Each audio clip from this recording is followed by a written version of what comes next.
Vamos parar de enrolar, vamos dar o start. Vamos nessa? Pontapé inicial. Pô, vamos nessa, então. Bom, galera, a gente vai falar hoje sobre os 70 anos do Maracanã, como está aqui fixado para vocês, né? Por ser uma data fechada e os vestibulares gostarem dessas datas fechadas, mas muito mais porque é o Maracanã, e o Maracanã é o templo do futebol, e a gente é apaixonado por futebol, né? O Pablinho é tricolor mesmo, não tá só com a camisa, não. Né? Apesar de jovem, ele é tricolor, porque a torcida do Fluminense e Botafogo tem essa característica. Né? Eu sou realmente rubro-negro, acho que você que me segue sabe disso. E a gente vai falar hoje em 3 etapas para vocês, vão ser 3 pontos aqui da live. O primeiro é falar sobre a construção do Maracanã em 1950. O segundo é falar sobre os grandes jogos do Maracanã ao longo do século XX. E o terceiro, que é a parte um pouco triste, é falar da destruição do Maracanã. Tranquilo? Então, Fabinho, vamos polemizar, vamos debater, né? O ano aí é 1946, né? O ano é 1946, pós-Segunda Guerra Mundial, e o Brasil recebe a notícia que vai sediar a primeira pós a Segunda Guerra, né? Exatamente, Vilgão. Cara, lá em Luxemburgo, o Brasil é escolhido para sediar a Copa do Mundo, e é a partir daí que surge a ideia da construção de um estádio com dimensões muito maiores do que até então eram referência na capital, né, no distrito.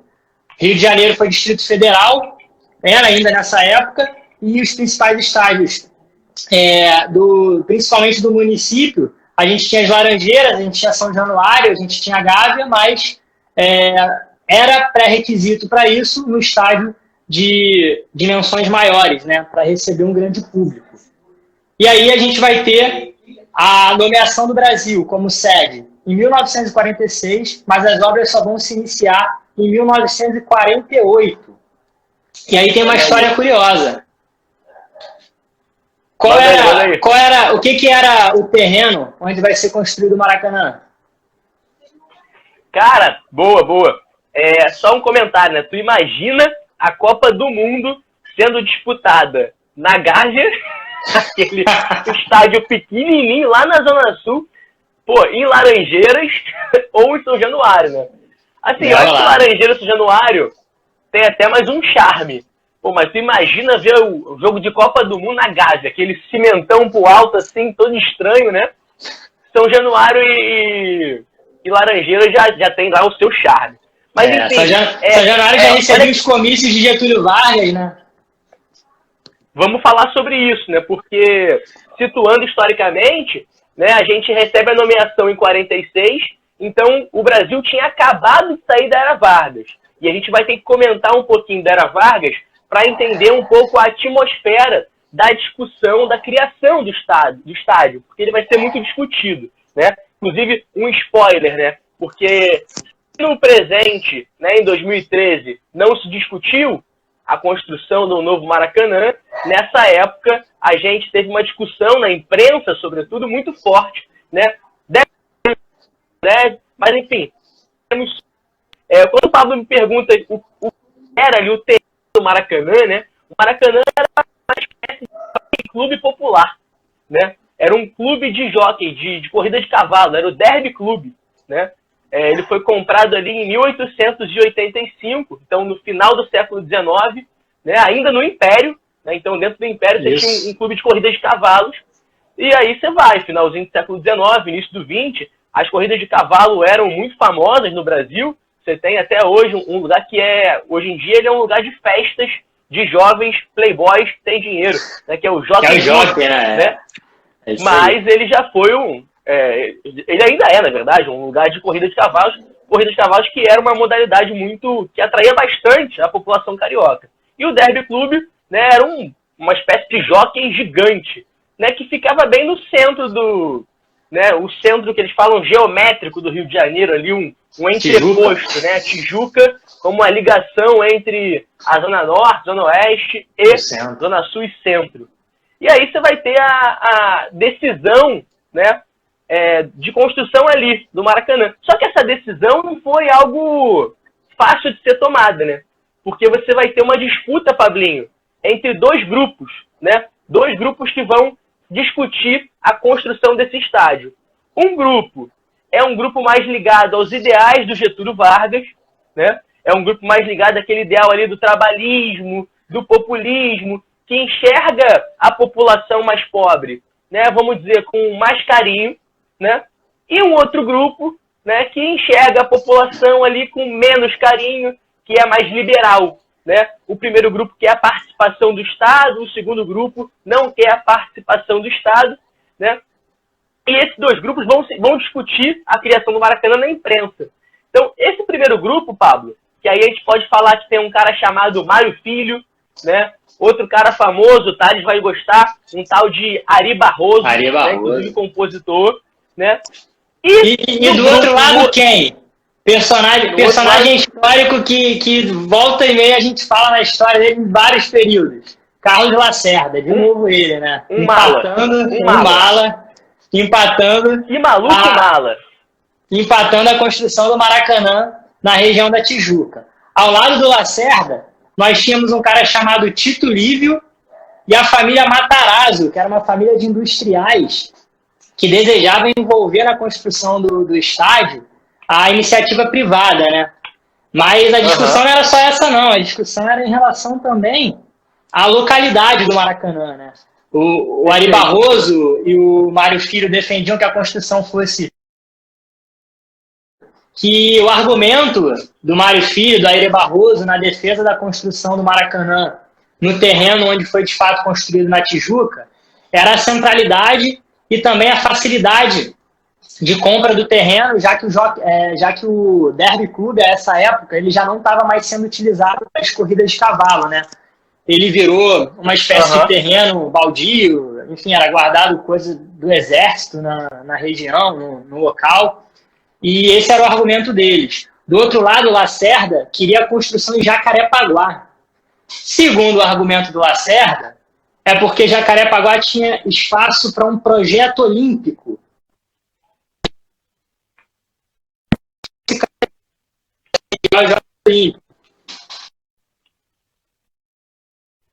Mas os jornais da época, né, e a imprensa como um todo argumentavam que, na verdade, o terreno em Jacarepaguá envolvia a construção, possível construção de Jacarepaguá envolvia especulação imobiliária. Não é uma novidade na nossa história, né? Perfeito. E aí, legal, Pablinho, perceber, né? Então, quase que o Maracanã vai lá para Jacarepaguá, né? Quase que ele vai ser construído na Barra, né? E que bom que não foi, que ia ser longe demais, ia ser horrível. Uma discussão também desse grupo do Lacerda, né? Que esse projeto que eles consideram de 38 tá ligado também a uma ideia de eugenia, né? Você tem uma polarização desses dois grupos, que o grupo do Lacerda vai defender uma ideia de o esporte trazendo os valores da civilização europeia, da civilização branca, né? Enquanto que o grupo do Mário Filho, né, que é o grupo ligado ao Vargas, está defendendo já as ideias de um cara chamado Gilberto Freire, que escreve um livro Casagrande Senzala e muda a concepção da sociedade brasileira acerca das influências, né, dos grupos históricos que compõem a sociedade brasileira. Então, essa galera da eugenia, do Lacerda, vai defender o seguinte: a gente tem que branquear a população, né, e eles querem usar o esporte, né, como uma ferramenta de branqueamento. E esse grupo do Mário Filho não, vai falar o seguinte: olha, a gente entende que tanto o negro, quanto o indígena e quanto o branco, eles dão contribuições à sociedade, né? O projeto do Mário Filho é um projeto mais integrador, mais popular, que está ligado completamente, né, a essa construção da era Vargas, entre 30 e 45, né, de uma nova relação do Estado com a sociedade mais pobre, com a classe trabalhadora. Uma ideia de valorização, né, da classe trabalhadora. Inclusive, só fazendo um adendo aí, fugindo rapidamente do tema, né, muita gente se questiona por que o Flamengo tem tantos torcedores. E aí surgem milhares de teorias da conspiração, né? Vai falar, não, é porque a Globo patrocina o Flamengo, né? Mostra jogo do Flamengo sempre. E, na verdade, quando a gente vai na origem, né, do futebol carioca, a gente percebe que Flamengo, Fluminense e Botafogo eram times da elite. Né? O grande time que rompe com isso é o Vasco. Na verdade, o primeiro é o Bangu, mas o Vasco rompe com isso. Né? Mas o ponto que muda o Flamengo de sair da elite e vir para o povo, a gente, na década de 30, né, quando o Flamengo compra o discurso do Getúlio. E aí o Flamengo passa lá a imagem do trabalhador. Então, o torcedor do Flamengo na década de 30 passa a ser o trabalhador. Né? O Flamengo vai se utilizar largamente da imprensa desde essa época. Inclusive, o Mário Filho, que é dono do Jornal dos Esportes, vai ser um dos caras que vai, né, em parceria com o presidente do Flamengo, que na época era o Zé Bastos Padilha, fazer ali uma propaganda do Flamengo. Mas o Flamengo foi um dos primeiros clubes do Rio, do Brasil, que teve a preocupação em aliar a imagem dele de clube com a imagem de povo, né? Que é essa discussão que está posta entre esses dois grupos sobre a criação do Maracanã. O grupo do Lacerda é o grupo liberal, né, que quer de alguma forma lucrar com a construção do Maracanã, que é um grupo antipovo, né, que é um grupo... E assim, não dá nem pra gente fazer a categoria, o grupo do Lacerda é o grupo da UDN, que é tão heterogêneo que os dois grupos heterogêneo dos dois lados. Tinha gente da UDN do lado do Mário Filho e do Ari Barroso. Exato. E é curioso, na verdade, o que dá pra gente marcar bem é que essa é uma disputa também dentro da imprensa. Enquanto o Jornal dos Esportes, via Mário Filho, fazia uma propaganda muito forte da construção do estádio na Tijuca, do outro lado o Correio da Manhã, via Lacerda e via Antônio Laviola, que é o cara que, publicamente nos jornais, propagava a ideia da construção de um eugenismo, de um embranquecimento do futebol, em matérias jornalísticas, para você ver como naquela época o cara falava isso e não tinha uma polêmica tão grande, né? Uhum. Uma disputa entre o Jornal dos Esportes e o Correio da Manhã também, né? E olha que curioso, nesse mesmo período, para a gente até entender quem são essas pessoas, o Mário Filho está escrevendo um livro sobre a inserção do negro no futebol, enquanto o Antônio Laviola está propagando máximas de eugenismo dentro do futebol. Então diz um pouco também qual era a posição desses grupos de cada lado, né? O projeto para além simplesmente da construção de um estádio, né? Perfeito, cara, perfeito. E assim, para a gente até refletir, né, e perceber como a gente vê hoje muitas manifestações racistas no futebol brasileiro e no futebol mundial. Mas é interessante perceber como é que na própria gênese do futebol brasileiro, né, ela está ligada ali ao racismo. E como isso vai passando em década de 50, a construção do Maracanã, e esse discurso posto na imprensa. Assim, você podia comprar o jornal que você ia ler isso. Né? Claramente o cara defendendo a eugenia na década de 50, pós-Segunda Guerra Mundial. Então, assim, é legal a gente fazer essa relação para perceber como é que está imbricado, é intrínseca à sociedade, é intrínseco ao futebol, uma coisa bem, bem antiga. E, Pablinho, exatamente. Mas o grupo 1 venceu, Mário Filho venceu, a galera que defendia o Maracanã na Tijuca venceu, e aí olha que legal. Aí o Lacerda, como é um mala, né? Ele perde, mas ele não se contenta. Aí agora ele quer se meter em como o Maracanã vai ser construído. E ele fala, não, tem que criar uma sociedade anônima para as pessoas comprarem ações, né, para o Maracanã ser rentável. O Mário Filho, sagaz demais, né? Um dos maiores jornalistas, eu acho que o Brasil já teve. Ele vai e faz a seguinte proposta. Não, beleza, você está preocupado aí com o quem vai financiar, Então vamos fazer 30 mil cadeiras, né? Vamos vender 30 mil cadeiras, que era 20% da capacidade do estádio, para que essas 30 mil cadeiras sirvam de financiamento para o Maracanã. Muito sagaz, né, cara? As 30 mil cadeiras cativas são responsáveis à época por cobrir cerca, aproximando para a moeda hoje, né, cerca de 150 milhões de reais da construção. Calcula-se que o estádio custou, novamente convertendo para o real, cerca de 235 milhões. Então, assim, mais da metade da construção do estádio foi financiada através da venda das cadeiras cativas, né, que permanecem aí anos e anos a fio com o Maracanã. Né? E aí, que loucura. O Mário Filho ganha a parada, O Maracanã é construído nesse modelo, a galera compra as cativas e tal, e aí você vai ter a primeira Copa. E aí na inauguração do estádio, cara, o maluco, ele tem que ser, ele é um mala. Ele solta um boato e o Maracanã, ele vai cair, que as não estão prontas para receber Essa história é incrível, cara.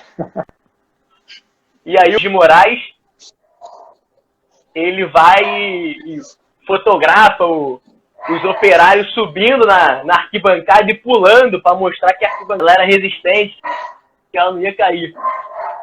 3.000 operários pulando na arquibancada para garantir, para mostrar pro Lacerda que ela não cairia. Ô, Pablinho, e outra parada engraçada, né? Eu fiz uma enquetezinha antes da gente entrar, e aí perguntei pra galera qual é o nome do estádio, né? Qual é o nome do Maracanã? Porque Maracanã é o nome popular, né? Que tá ligado à ave, né? A uma ave.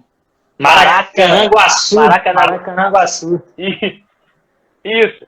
E aí, só que esse é o nome popular que, desde a época, é chamado assim. Mas o nome oficial do estádio, né? Que hoje é Mário Filho, estádio Mário Filho, só foi dado quando o Mário Filho morreu. Em 1969. 66. 66. Né? 66. Isso aí.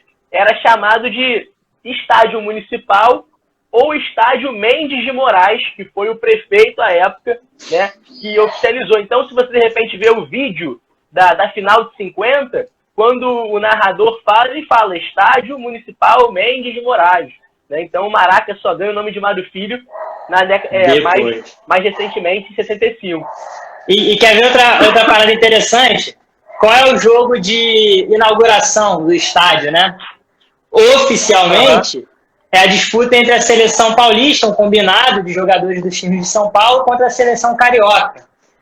Isso oficialmente. Essa partida, ela tem o primeiro gol do Maracanã sendo marcado pelo Didi, que à época era jogador do Fluminense, mas a seleção paulista vira para 3-1, então na estreia do Maracanã a gente perde para São Paulo. Só que olha que curioso, extraoficialmente, digamos assim, ou antes mesmo desse jogo de estreia entre seleção de São Paulo e do Rio, há um jogo entre os operários e os engenheiros, um dia antes, no Maracanã. Então, os próprios operários jogaram, marcando aí a estreia do campo do Maracanã, né? Perfeito, mano, perfeito. E aí, beleza. A Copa vai rolar, né? A Copa vai rolar após essa inauguração luxuosa aí, com seleção paulista, seleção carioca, operários e engenheiros. O Brasil vai num clima, né, de euforia louco, né? O Maracanã, e aí, só pra gente não deixar passar despercebido, né? Ele é um gigante, né, cara? Ele é um gigante, na final de 1950, são 200 mil pessoas, né? Ele é construído, as arquibancadas, pra gente que é jovem e não pegou esse Maracanã, elas eram todas de cimento, né? Todas de cimento, então cabia muita gente ali dentro, a gente vai comentar um pouco mais sobre o espaço daqui a pouco. E aí o Brasil vai passando na Copa, vai avançando, na semifinal mete um 6-1 na Espanha, assim, avassalador, né? De fazer inveja à Alemanha, e aí na final pega o Uruguai, cara. E tem só para indicar pra galera, Pablinho, tem um filmaço, que é a produção coparticipativa, acho, né, do Brasil com o Uruguai, chamado Maracanã, e que ele mostra a final sob as duas óticas. E aí é legal porque o futebol uruguaio, que é muito louco, né? A gente é brasileiro, a gente acha que a gente é o maior futebol do mundo desde que nasceu, né? Desde a colônia, de repente, desde antes da colônia. E na verdade, o futebol do mundo nesse momento é o futebol uruguaio. Porque os caras eles já tinham ganho a Copa do Mundo, né? Primeira Copa em casa. Eles cediam a primeira Copa e ganham a primeira Copa. Só que o futebol uruguaio em 50 passa por uma crise, né? Um dos grandes craques da seleção uruguaia, Júlio Varela, que era o capitão, eles chamam de chefe negro, né? Ele estava em greve, os jogadores estavam em greve. E aí o presidente uruguaio vai conversar com o Obdúlio para pedir para ele jogar pela seleção e organizar um time. E aí promete ao Obdúlio e aos jogadores, né, cargos públicos. Né? Eles estão em greve justamente por uma questão que aconteceu no Brasil um tempo atrás, né, que é a questão da profissionalização. E aí a seleção uruguaia vem para cá, assim, completamente desacreditada. E o discurso, a sensação do brasileiro, né, o próprio prefeito faz um discurso falando que na final o Brasil já ganhou, antes dos caras entrarem em campo. Não, a repercussão nos jornais dava o Brasil como campeão, assim. A gente, mal comparando, viveu um pouco em 2014 isso, só que é menor porque o time não apresentava um futebol tão empolgante ao longo da Copa do Mundo. Mas em 50 é o oposto. É como você falou, o Brasil goleia numa semifinal. Então a empolgação para a final está lá no alto. Tanto que o Maracanã vai registrar, na final da Copa do Mundo contra o Uruguai, o maior público da sua história. Né? 199.854 pessoas estiveram presentes no Maracanã, quase a sua capacidade de 200 mil à época, né? E o estádio entupido. Preços de ingressos populares, então boa parte da população carioca consegue ir ao jogo, né? Então, assim, era uma empolgação tremenda e o final que é triste, né? Tu tem algum familiar que foi ao Maracanã? Na Copa de 50? Cara, não sei. Eu não... Sabe quem foi? Vovó Cléia foi, tava lá. Vovó tava no Maracanã? Que isso. Vovó tava. Tirou muita onda. E, ô Pablinho... e só um dado curioso, né? Um dos documentários que eu vou até indicar aqui pra galera, Memórias da Arquibancada, Histórias do Maracanã, um documentário disponível no YouTube, muito maneiro. Um dos torcedores que é entrevistado, jornalista também, ele fala que o Maracanã, durante muito tempo, ficou conhecido como um estádio de uma obra inacabada. E se você pegar as fotos da final de 1950, o Maracanã está cheio de andaime, de viga exposta, né? Assim, a obra não tinha sido concluída. E estava lá um público lotando o estádio, mesmo sem o estádio estar completamente construído. Muito doido. Nesse dia, né, em 50, 16 de julho de 1950, 2-1 para o Uruguai, né, o Maracanã escutou um dos maiores silêncios, né? Inclusive, o Pablo pode até contar como é que é silêncio do Maracanã, que em 2008, eu acho que foi parecido, né, mano? Quando a LDU passou por cima de vocês, né? Infelizmente. Tiveram outros momentos, né? Tem um 4-1 aí no Flamengo, que o Thiago Neves dança o creu, que também foi praticamente o Maracanã todo em silêncio. Não, o próprio 95, né? Pelo modelo, né? O empate era nosso, o próprio 95. Bom, Pablinho, vamos dar um salto agora, então, pros grandes jogos, né? Pros grandes públicos, para esse Maracanã que, em 50, tá nascendo, né? Em 50, ele literalmente tá nascendo. A Copa do Mundo é o nascimento do Maracanã. E agora vem o pós, né? Porque o pós é o que vai consolidar, é o que vai dar vida ao Maracanã, né? É o que vai fazer com que ele entre na nossa memória popular, muito mais que a Copa do Mundo. Eu acho que o que vai acontecer depois com o Botafogo, com o Fluminense, com o Flamengo, com o próprio Vasco, com o Santos de Pelé, que joga uma final no Maracanã, olha aí, né? Santos de Milan, né? Então, vamos falar um pouquinho desse Maracanã que agora está vivendo a sua adolescência e fase adulta. E não tem como falar sobre jogos marcantes sem falar em públicos marcantes também, né? O maior público da história é o da final de 50, mas a gente tem como maior público pagante 183 mil pessoas que assistiram ao Brasil e Paraguai das eliminatórias para a Copa de 70. Né? O Brasil ganhou de 1-0 do Paraguai, foi um jogo duro para o Brasil, mas registrou esse maior público pagante. E o maior público entre clubes do Maracanã é um Fla-Flu. Né? Esse, para sua alegria, é o Fla-Flu de 1963, onde o jogo terminou empatado em 0-0 para mais de 177 mil pessoas. Né? E o 0-0 dava o título para o Flamengo, que vai ser o campeão carioca de 63. Normal, né, chefe? Normal. Essa aí nada te deu uma moral. Nada mudou. Te deu uma moral. Cara, o que eu acho legal, assim, porque, assim, a gente, provavelmente vocês estão na live também, gostam de futebol, tem uma relação afetiva, familiares que gostam, né? A gente não viveu esse Maracanã, né? Então a gente só pode ter acesso a ele através realmente de pesquisa histórica, né? De relatos, né? De pessoas que viveram esse momento, de busca de vídeos, fotos e tudo mais. E, cara, eu fico imaginando, Pablinho falou aí, 177 mil pessoas, né? São quase 3 Maracanãs do que eu vou hoje, né? É e isso. aí, cara, o que a galera que viveu isso conta é que, assim, acabou o jogo, né? Acabou o jogo. Saindo do anel, as duas torcidas se encontram. As duas torcidas se encontram e vão descer juntos pela rampa e não tem nenhum sinal de violência próximo ao que a gente vai ter hoje em dia, com alguns grupos, pequenos grupos, pouquíssimos grupos organizados.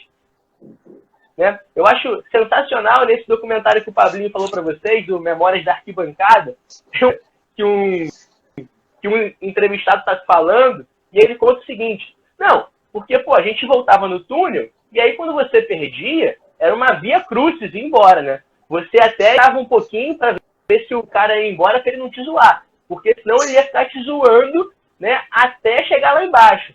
E aí tem uma hora que ele fala o seguinte, não tinha violência. Às vezes tinha porrada, né? Mas até a porrada, cara, era uma porrada tranquila.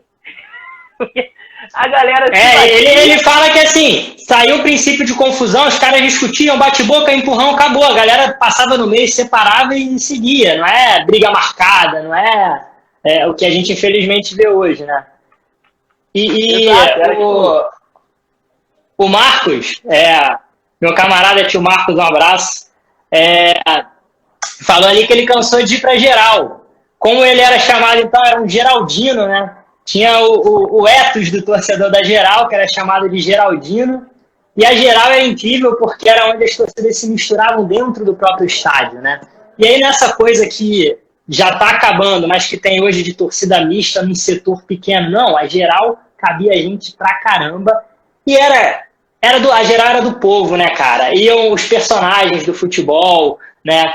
Nesse próprio documentário, uma torcedora relata que a galera levava dominó para jogar antes do jogo, que a galera montava golzinho com chinelo e ficava jogando antes do jogo começar, né?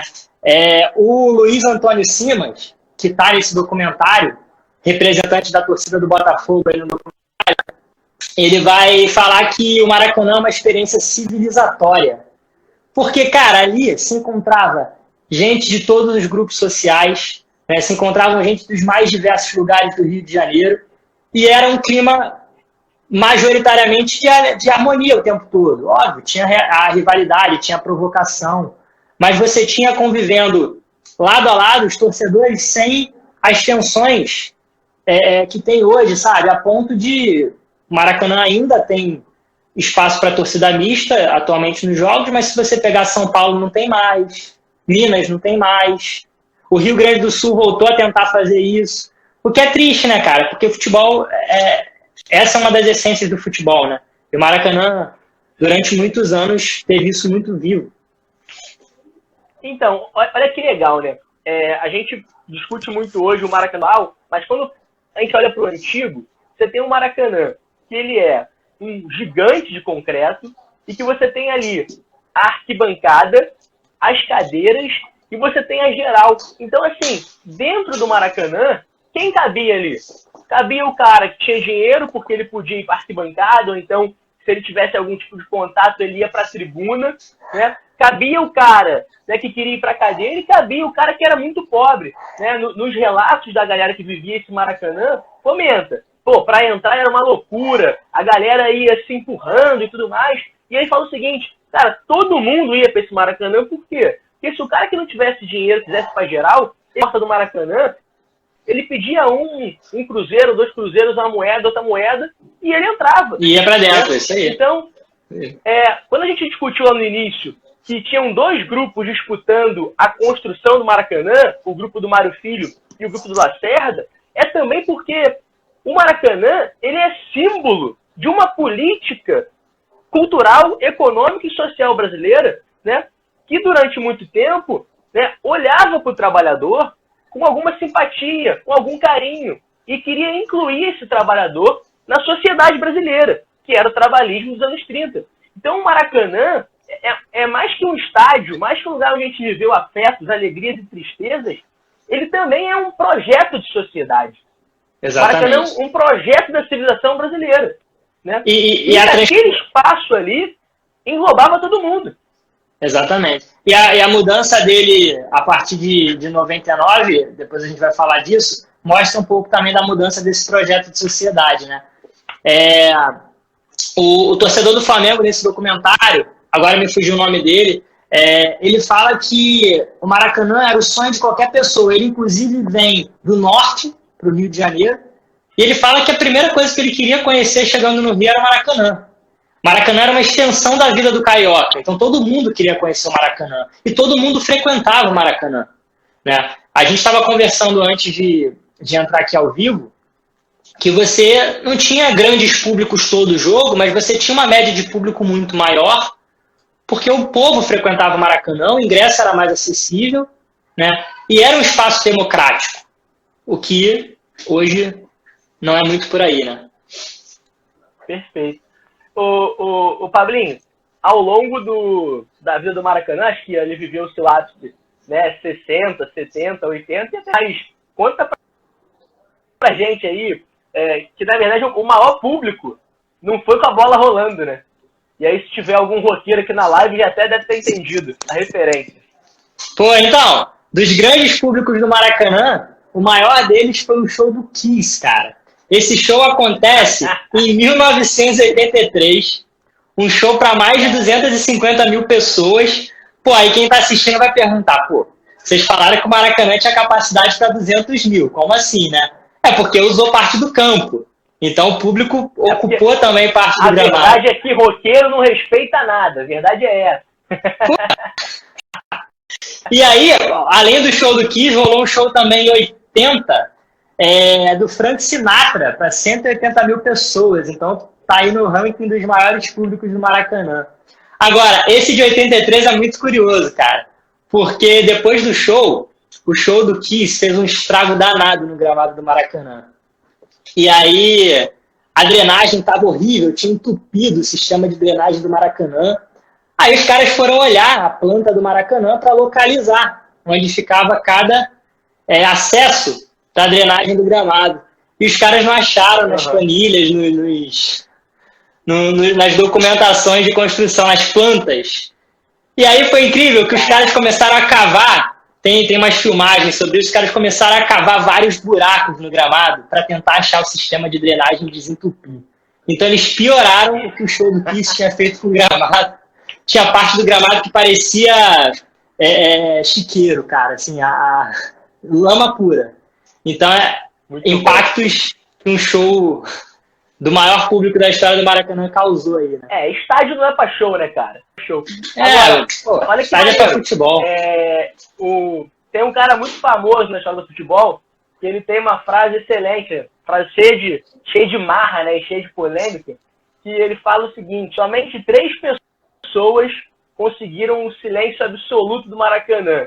E aí ele fala que é o Frank Sinatra, que foi fazer show no Maracanã, o Papa João Paulo II, que também celebrou, inclusive, né, o Papa homenageado pelo Fluminense na música, né, o João de Deus.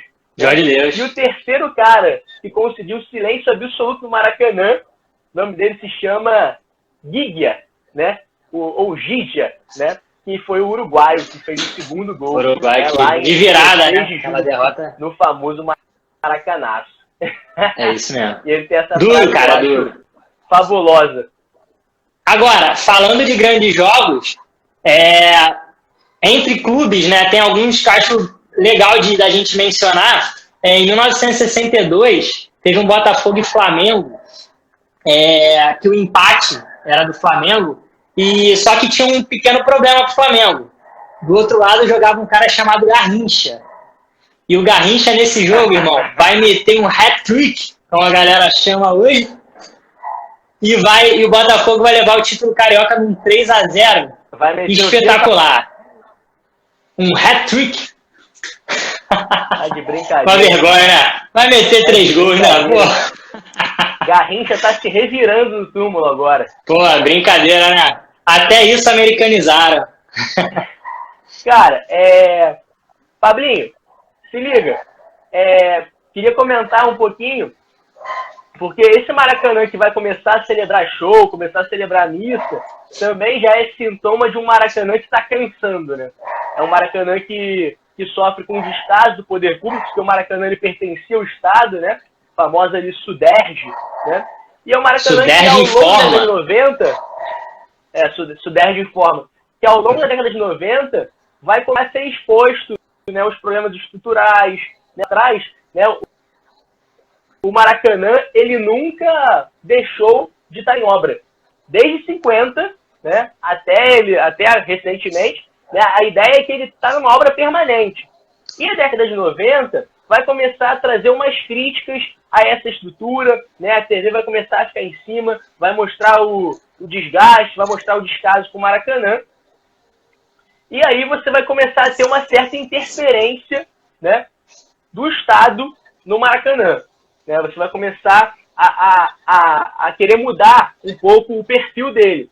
O que está ligado aí historicamente, se a gente for olhar, né, quando a gente fala da construção dele e da vitória do projeto que a gente chamou de Grupo 1, né, do grupo do Mário Filho e tudo mais, sim, a gente vivia num Brasil que era trabalhista, né, um Brasil que tinha ali um Estado forte, nacional, desenvolvimentista.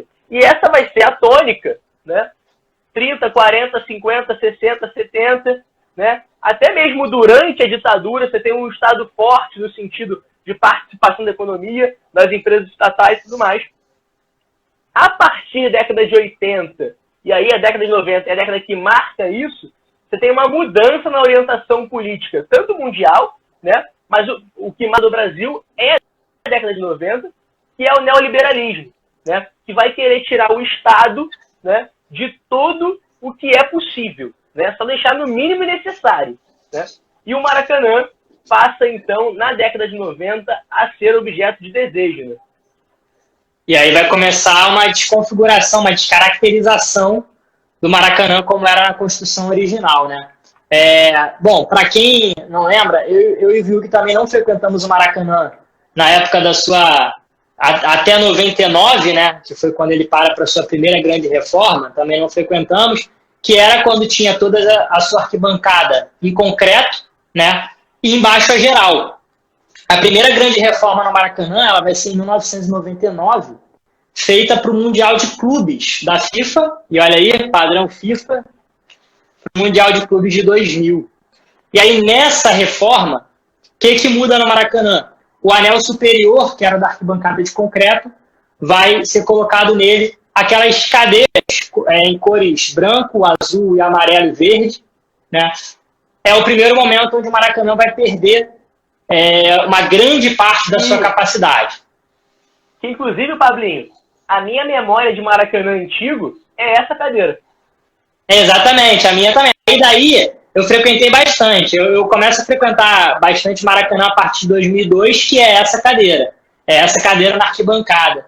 Mas o Maracanã já perde aí uma parte da sua capacidade, né? Porém, ainda mantém a geral. Só que a geral vai desaparecer também, vai sumir do mapa.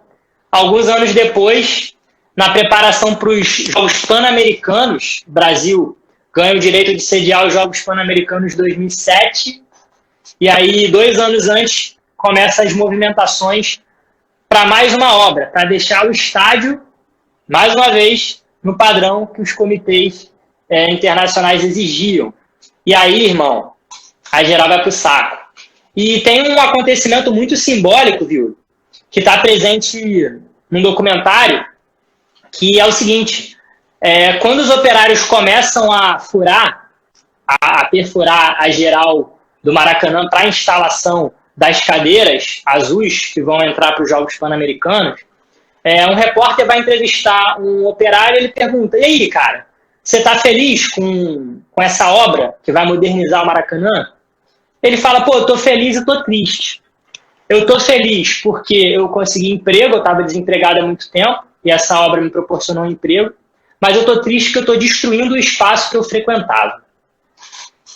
E esse cara era um Geraldino, era um frequentador da Geral, e que é algo mais simbólico, que o povo sendo colocado para destruir o próprio espaço que ele frequentava, que ele utilizava, que ele se apropriava do Maracanã. Essa é uma... É um pouco da... É um pouco da tragédia brasileira. O Brasil tem isso de, ao longo da história, sempre conseguir perversamente, né, colocar o povo contra o povo. Né? Então você tem lá o conto do Machado de Assis, o pai contra a mãe. Né? Então é só mais um capítulo dessa história perversa do Brasil que consegue colocar o povo contra o próprio povo. E aí, Pablinho, só para a galera sistematizar direitinho, né, a gente começa a falar agora de um processo de desmonte, de descaracterização, de derrubada, né? E aí talvez 3 grandes momentos sejam chaves, né? Como o Pablinho colocou, ali a virada do século XX, então 99 e 2000, né, com o Mundial de Clubes, uma reforma do Maracanã, coloca a cadeira, né? 2005, com as obras para o Pan-Americano, onde você tira a Geral, o maior símbolo, né, da participação do povo, do povão, do pobre do Maracanã, né? E por fim, o último golpe, o golpe de misericórdia, né, quando em 2010 fecha o estádio, né, para a Copa do Mundo. Né? Então talvez sejam os 3 grandes eventos, né, que vão colocar fim ao Maracanã. Eu gosto de trabalhar com a ideia, Pablinho, é o seguinte: eu acho que o primeiro grande golpe que o Maracanã sofre em termos de alma, né, porque para além do espaço, cara, isso que é legal de pensar. Se você vê o Maracanã, né, se você vê o Maracanã de cima, na foto panorâmica, vazio, o Maracanã não apresenta nada. Né? O Maracanã, ele é uma obra, ele é um estádio, ele é uma coisa que, para ter alma, ele precisa ter gente. Né? Ele não é uma obra de arte que você fica analisando, vendo ali os detalhes. Não. O Maracanã é uma obra de arte enquanto o jogo está acontecendo. E ele foi uma obra de arte a partir da sua construção em 50, né, porque ele pulsava, ele vibrava. Né? Eu estava comentando com o Pablo, né, a gente que não pegou a arquibancada de cimento, era só cimento, não tinha cadeira. Né? Então você tinha liberdade para se movimentar na arquibancada. Então o Flamengo faz um gol, eu olho para o lado, eu agarro quem está do meu lado, eu não sei nem quem é o ser humano. Então ele propiciava um sentimento de coletividade, de pertencimento enorme. Né? Hoje você escuta a torcida do Flamengo cantando samba, né, da ilha, né, que vai tomar um pós de felicidade, lá o Boiapes, né? E você não imagina que durante o século XX a torcida do Flamengo cantava esse samba e se o estádio não tivesse lotado, ela conseguia simular uma escola de samba na arquibancada. A alimentação do torcedor na arquibancada era completamente outra do que a gente vê hoje. E aí, Fabrinho, quando... Manda. Não, então, você vê como muda, né? Até a apropriação do espaço. Eu lembro muito bem que antes das obras para a Copa de 2014, no Maracanã você ia assistir os jogos, e quando era jogo de torcida única, porque era contra time de outros estados, você podia rodar ao final do intervalo do primeiro tempo, e a torcida ia no intervalo cantando, indo para o outro lado, porque o time ia atacar para o outro lado, então você tinha uma liberdade de usar o espaço muito maior. Você podia transitar entre as partes da arquibancada amarelas e verdes, né, que era a parte mais popular da arquibancada. Atualmente nem isso você pode. Você está restrito àquele setor, daqui a pouco se bobear estão até marcando as cadeiras, né? Perfeito, daqui a pouco você vai ter que... Não, vou sentar na 20, e aí, sabe, vai ser quase que um teatro. Então, esse processo que vai começar na década de 90, né, é um processo de transformação. Tem reportagem do Garotinho, que era o governador, né, no finalzinho do século XX, ali, início do XXI, falando, não, o Maracanã agora vai ficar moderno, vai ter sala de conferência, vai ter shopping center, vai ter ar-condicionado. Só que sem perceber que essa modernidade, ela mata a tradição do futebol. Né? Hoje a gente vê tanto essas arenas, né, e aí esse processo de destruição do Maracanã está ligado à ascensão das arenas, está ligado a uma adoção do modelo de futebol inglês que transforma o estádio num estúdio e que o torcedor num potencial consumidor, né? Então a relação de amor pelo clube não dá para você ir lá e passar uma tarde inteira tomando sol, né, na geral, tá? Porque você agora pode comprar a camisa do Flamengo a R$300, né? Tá? Porque incentive o seu time, seja torcedor, sócio. Olha as campanhas, né? Agora você tem que virar sócio para incentivar o seu time. Você está invertendo a lógica, né? Completamente. E só falta 5 minutos mais ou menos, Júlio, para nossa live encerrar. E só para a gente ir caminhando para o final, por que o golpe de 2014 é tão duro, né? Porque as reformas para a Copa do Mundo de 2014 talvez seja a cereja do bolo dessas transformações que começaram em 99, né? Eu falo cereja do bolo no sentido negativo, né? Porque ele afasta de vez o povo do Maracanã. Os preços dos ingressos aumentam significativamente, os planos de sócio começam a impedir que um torcedor que não seja associado frequente os grandes jogos, né? E o próprio valor do que é cobrado dentro do estádio cresce absurdamente. O Maracanã deixou de ser para um público... aliás, passou a se tornar algo para um público seletivo, né? E propositalmente, porque diminuiu sua capacidade. Então agora eles podem restringir a um público seletivo, eles evitam ter que lidar com as grandes multidões dentro do estádio, né? Então foi, digamos, esse golpe de misericórdia, né? O Maracanã, principalmente para o povo, para a galera da geral, a galera...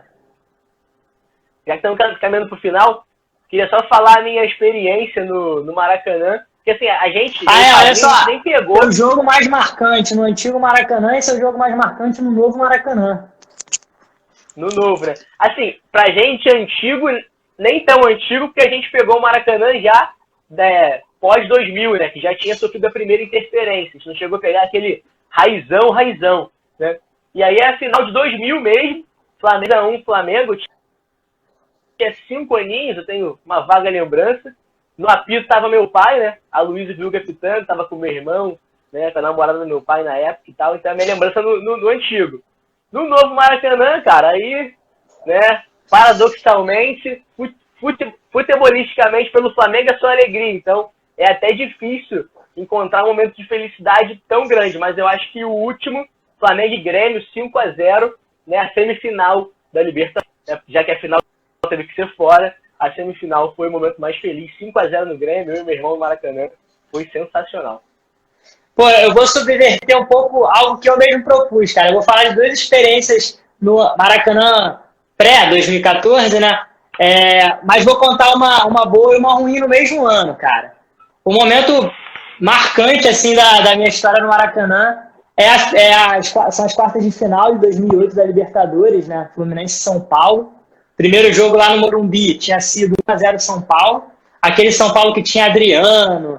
Pô, que massa, cara. O São Paulo vinha fazendo campanhas absurdas na Libertadores. O Fluminense venceu por 2-1 sendo eliminado aqui. Aos 48 minutos do segundo tempo, o Washington, no escanteio cobrado por Thiago Neves, sobe mais alto que todo mundo. Porra, coração valente. E faz o gol. Esse foi lindo. E o mais em 2008 a final, né? Mas assim, tristeza que vem com um certo orgulho, cara. Assim, foi a maior festa que eu já assisti, óbvio, os jogos do meu time, então eu posso falar dos demais, mas a maior festa que eu já assisti nesse cara.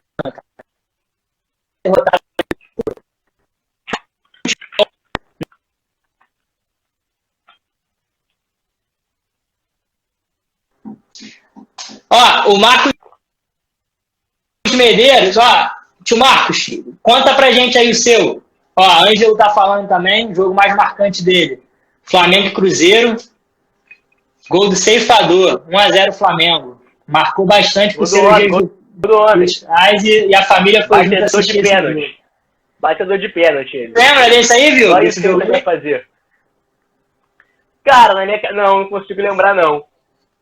Eu tento apagar um pouco o Henrique Dourado no meu time e pensar só no Gabigol.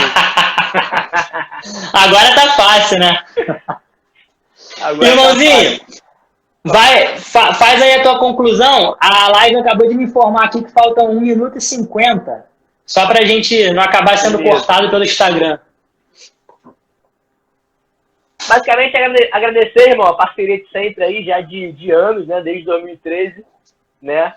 ICB, galera da ICB, Instituição Carro do Besada, que era a nossa carona, a gente voltava junto.